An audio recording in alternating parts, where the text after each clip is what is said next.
Hello students, मेरा नाम नकुल चौहान है और मैं आप लोगों को पता होगा मैंने लास्ट क्लास जो बनाई थी, मैं आप लोगों को 12th क्लास के अकाउंट्स का सिलेबस पढ़ाने वाला हूँ। लास्ट क्लास में हमने 12th क्लास में जो अकाउंट्स का सिलेबस स्टार्ट करा था उसमें मैंने तुम्हें सारा 12th क्लास का सिलेबस कंटेंट बताया था।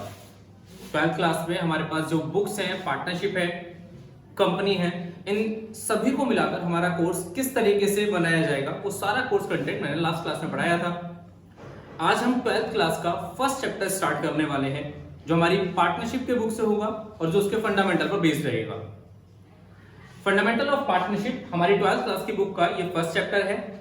जिस फंडामेंटल ऑफ पार्टनरशिप के अंदर जो कंटेंट हम पढ़ने वाले हैं वो कंटेंट ये सारे हैं, जिसमें सबसे पहला कंटेंट होगा meaning of partnership and partnership deed. जो हमारे बिजनेसेस होते हैं, जो हमारी पार्टनरशिप होती हैं, उन पार्टनरशिप का मीनिंग क्या होता है और उस पार्टनरशिप के अंदर जो पार्टनरशिप डीड बनाई जाती है वो डीड एक्चुअल में होती क्या है। सेकंड कंटेंट जो हमें इसके अंदर पढ़ना है वो पढ़ना है इंटरेस्ट ऑन लोन। हम अगर चाहें तो अपने बिजनेस को लोन भी दे सकते हैं और अगर लोन देते हैं तो उसका ट्रीटमेंट क्या होगा। थर्ड कंटेंट इसमें आएगा इंटरेस्ट ऑन ड्रॉइंग्स।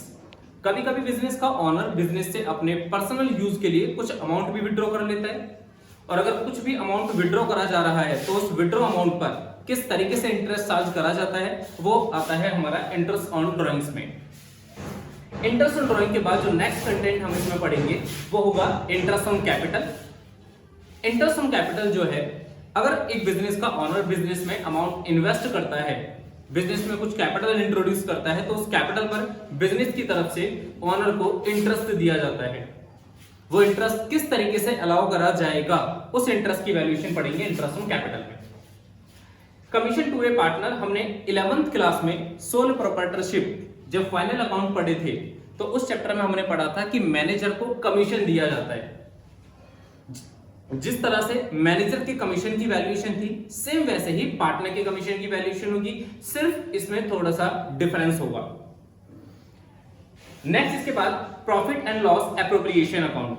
हमारे पार्टनरशिप के जितने कंटेंट हैं फंडामेंटल के, इन सभी कंटेंट से मिलकर एक सेपरेट अकाउंट बनाया जाएगा जिसका नाम है profit and loss appropriation account. और इस प्रॉफिट एंड लॉस एप्रोप्रिएशन के बाद पार्टनर्स की कैपिटल का एक प्रॉपर रिकॉर्ड रखना होता है।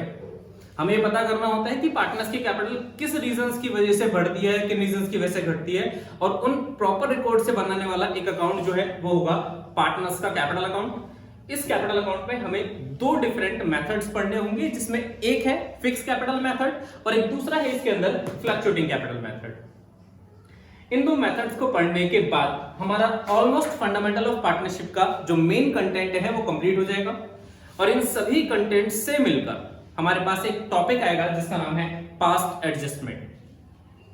जब हम पार्टनरशिप के अकाउंटिंग रिकॉर्ड्स मेंटेन करते हैं तो कभी कभी ऐसा होता है कोई प्रॉफिट है, कोई सैलरी है, कोई इंटरेस्ट है, वो गलत तरीके से शो हो जाते हैं। जैसे मान लो हमारा कोई प्रॉफिट था 10,000 रुपए और हमने उस प्रॉफिट को गलती से 10,000 की जगह एक जीरो ज्यादा लाकर 1 लाख रुपए से लिख दिया। इसका मतलब जो एक्चुअल प्रॉफिट नहीं है वो हमने अकाउंटिंग रिकॉर्ड्स में शो कर दिया है। हमारे अकाउंटिंग रिकॉर्ड्स के अंदर कुछ मिस्टेक्स अराइज होंगी, कुछ ना कुछ एरर्स बन जाएंगे और उन एरर्स को रिमूव करने के लिए हम एक टेबल मेंटेन करेंगे जो एडजस्टमेंट की होगी। और वही एडजस्टमेंट, क्योंकि ये पास्ट एक्टिविटी से रिलेट करता है इसलिए इसको पास्ट एडजस्टमेंट का नाम दिया गया है। इसके बाद हमें इसके अंदर लास्ट कंटेंट पढ़ना होगा जिसका नाम है guarantee of profit to a partner. Guarantee हमेशा एक मिनिमम अमाउंट की होती है। गारंटी का मतलब अगर कोई भी बिजनेस में पार्टनर है और वो ये कहता है कि मुझे इस चीज की श्योरिटी चाहिए कि बिजनेस में मुझे प्रॉफिट मिलेगा ही मिलेगा, तो कभी कभी पार्टनर्स क्या करते हैं आपस में एक दूसरे की म्यूचुअल कंसेंट से या फिर कोई एक सिंगल पार्टनर ये खुद अपनी कंसेंट से किसी एक अदर पार्टनर को एक गारंटी देता है कि तुम्हारा प्रॉफिट किसी भी ईयर में इतने अमाउंट से कम नहीं होगा। वो जो गारंटी दी गई वो एक मिनिमम अमाउंट की थी और मिनिमम अमाउंट की जो गारंटी दी जाती है इसका डिस्ट्रीब्यूशन कैसे करा जाएगा वही तुम कंटेंट पढ़ोगे guarantee of profit to a partner में। ये सारा का सारा कंटेंट हमारा फंडामेंटल ऑफ पार्टनरशिप का स्टार्टिंग के चैप्टर का सारा कंटेंट है। इस कंटेंट में हम पहला टॉपिक स्टार्ट करते हैं। इसका जो फर्स्ट टॉपिक है वो आता है पार्टनरशिप और पार्टनरशिप डीड। एक्चुअल में है ये दो टॉपिक, मैंने फिर भी इसको एक साथ एक सिंगल टॉपिक में लिखा है। सबसे पहला टॉपिक आता है इसके अंदर पार्टनरशिप की। पार्टनरशिप कहते किसे हैं? पार्टनरशिप को जानने से पहले आप एक चीज समझ लो कि हमारे इंडियन कंट्री में पार्टनरशिप का एक एक्ट बना हुआ है जो 1932 में बनाया गया था, इसलिए इंडियन पार्टनरशिप एक्ट 1932 के नाम से जाना गया। पार्टनरशिप के अंदर क्या क्या रूल्स और रेगुलेशन फॉलो करे जाएंगे, पार्टनरशिप से रिलेटेड क्या क्या कंटेंट्स होते हैं, पार्टनरशिप से रिलेटेड तुम्हें जो भी चीजें चाहिए वो सारी की सारी चीजें इस पार्टनरशिप एक्ट 1932 के अंदर तुम्हें मिल जाएंगी। पार्टनरशिप एक्ट 1932 के अकॉर्डिंग पार्टनरशिप को डिफाइन करा गया है और इस पार्टनरशिप की डेफिनेशन क्या होती है, पार्टनरशिप इज द रिलेशन। मैंने इस डेफिनेशन में कुछ वर्ड्स को ब्लू मार्कर से अंडरलाइन करा है। वो अंडरलाइन इसलिए करा गया है क्योंकि उन वर्ड्स का एक प्रॉपर अलग एक सेपरेट मीनिंग है।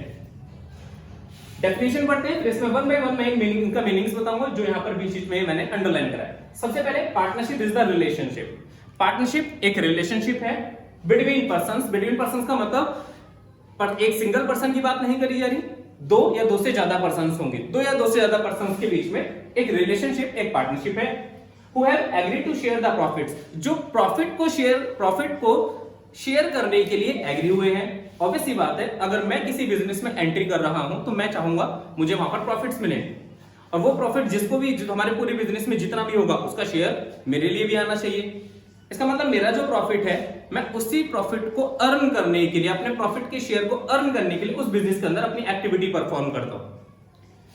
Who have agreed to share the profit of a business, business के जो प्रॉफिट्स हैं उनको शेयर करने के लिए तुमने वर्क करना स्टार्ट करा है। Carried on by all.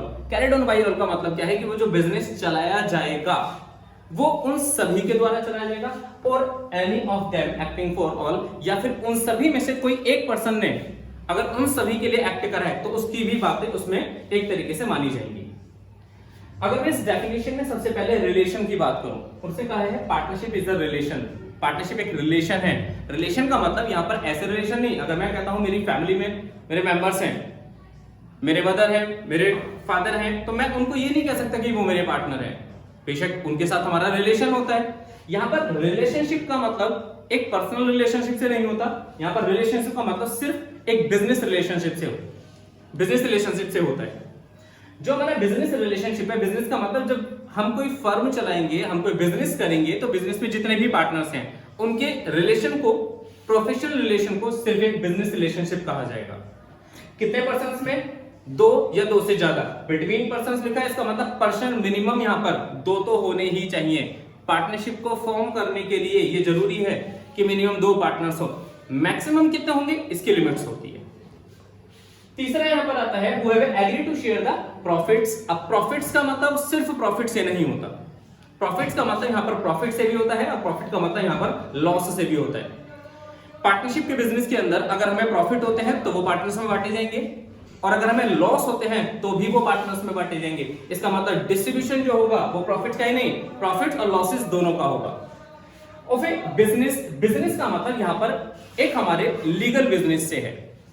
हम जिस प्रॉफिट के शेयर को डिस्ट्रीब्यूट कर रहे हैं वो प्रॉफिट जो हमने अर्न करा वो हमारे एक लीगल बिजनेस से, एक लॉफुल बिजनेस से हमें रिसीव होना चाहिए। बिजनेस इलीगल एक्टिविटी का नहीं होना चाहिए। हमारी एक्टिविटीज अगर लीगल है तो ही उसके बिजनेस को हम लॉफुल बिजनेस बोलेंगे। Carried on by all. Carried on by all का मतलब उस बिजनेस का जो कैरी करा जाएगा, उस बिजनेस को जो चलाया जाएगा वो सभी के द्वारा। इसका मतलब अगर एक बिजनेस में 5 पार्टनर हैं तो वो 5 के द्वारा चलाया जाएगा आपस में म्यूचुअल कंसेंट से, और या फिर एनी ऑफ देम, उनमें से कोई भी एक हो सकता है एक्टिंग फॉर ऑल। उनमें से कोई भी ऐसा पर्सन हो सकता है, मान लो 5 लोगों ने आपस में डिसाइड करा कि कोई एक सिंगल पर्सन जो है, जो 5 पार्टनर्स हैं उन्होंने डिसाइड करा कि ये पार्टनर ऐसा है जो हमारे लिए एक्ट करेगा, तो उसकी बातें जो है इसमें मानने होंगी, उसमें बातें जो है इसमें मानी जाएंगी। तो एक्चुअल में ये सारा कंटेंट जो है ये हमारा पार्टनरशिप में है। इसके अंदर जो अंडरलाइन है इनके सबके सेपरेट मीनिंग थे, तो इनको थोड़ा ध्यान रखना। अब यहां पर एक बात आती है, हमने बोला पार्टनरशिप के अंदर पर्सन होंगे, उनके पार्टनर्स होंगे। ये पार्टनर्स कितने होंगे? इंडियन पार्टनरशिप एक्ट कहता है कि पार्टनरशिप को फॉर्म करने के लिए मिनिमम 2 पार्टनर का होना जरूरी है। बट अगर मैं ये कहता हूं कि मैक्सिमम कितने हो सकते हैं, तो इंडियन पार्टनरशिप एक्ट कहता है कि मैक्सिमम पार्टनर अनलिमिटेड हो सकते हैं। इंडियन पार्टनरशिप एक्ट के अंदर मिनिमम नंबर ऑफ पार्टनर्स 2 हैं, but maximum number of partners जो है वो अनलिमिटेड हो सकते हैं।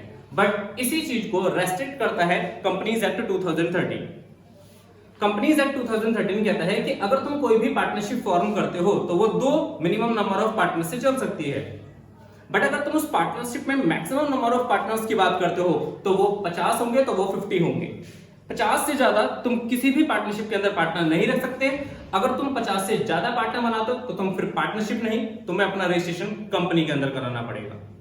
तो पेपर में कई बार मैक्सिमम लिमिट पूछ ली जाती है पार्टनर्स के बारे में कि इन पर्संस की मैक्सिमम लिमिट क्या होगी। तो अगर वो इंडियन पार्टनरशिप एक्ट से है तो वो अनलिमिटेड है, और अगर वो कंपनीज एक्ट 2013 से है तो वो मैक्सिमम जो है 50 तक रेस्ट्रिक्ट होती है। 50 से ज्यादा नंबर ऑफ पर्संस पार्टनरशिप में नहीं हो सकते कंपनीज एक्ट के अकॉर्डिंग। जब हम किसी बिजनेस के अंदर, किसी पार्टनरशिप बिजनेस के अंदर हम किसी पार्टनर को एडमिट करते हैं, क्या कोई भी पर्सन उस पार्टनरशिप में एडमिट हो सकता है? अगला क्वेश्चन इसी के बारे में राइज होता है। Who can take admission into the partnership? कि ऐसा कौन पर्सन है जो जो पार्टनरशिप बिजनेस में एडमिशन ले सकता है?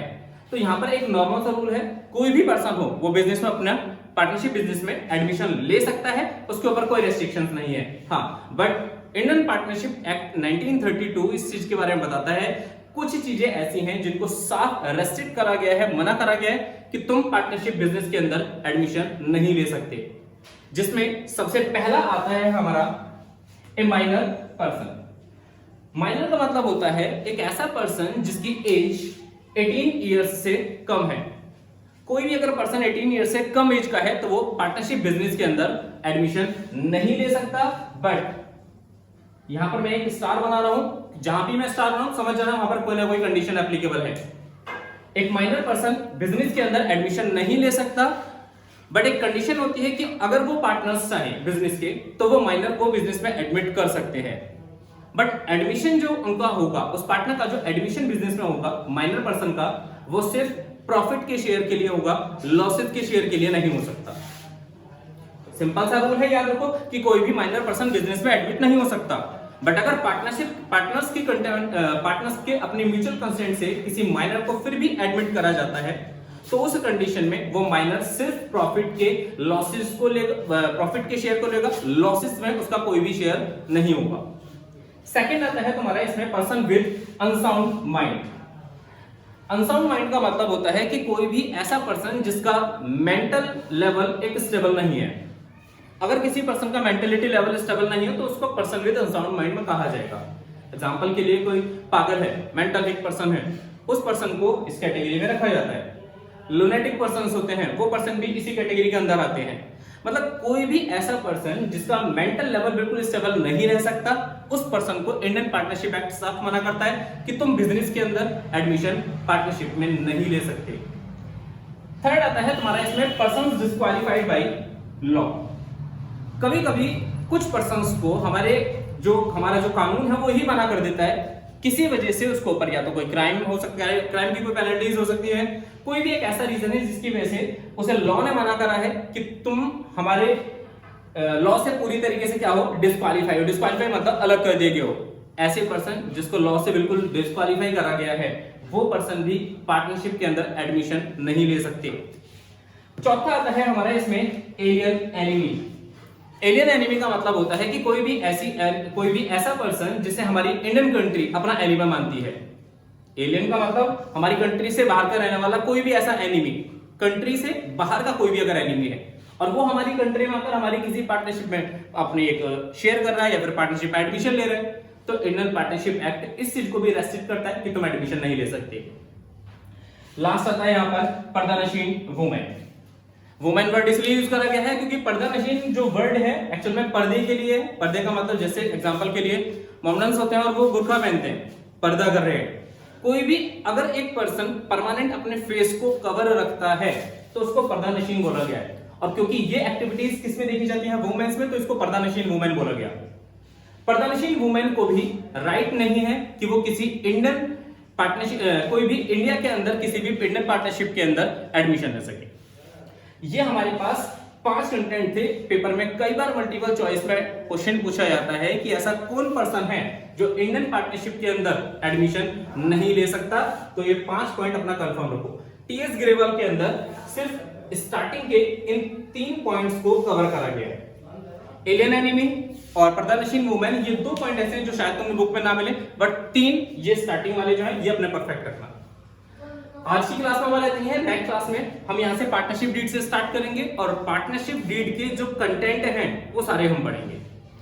आज के लिए बस इतना ही। अगर ये वीडियो आपको अच्छी लगी हो तो इसे लाइक कीजिएगा, शेयर कीजिएगा और ज्यादा से ज्यादा इसे सब्सक्राइब कीजिएगा। That's all for today.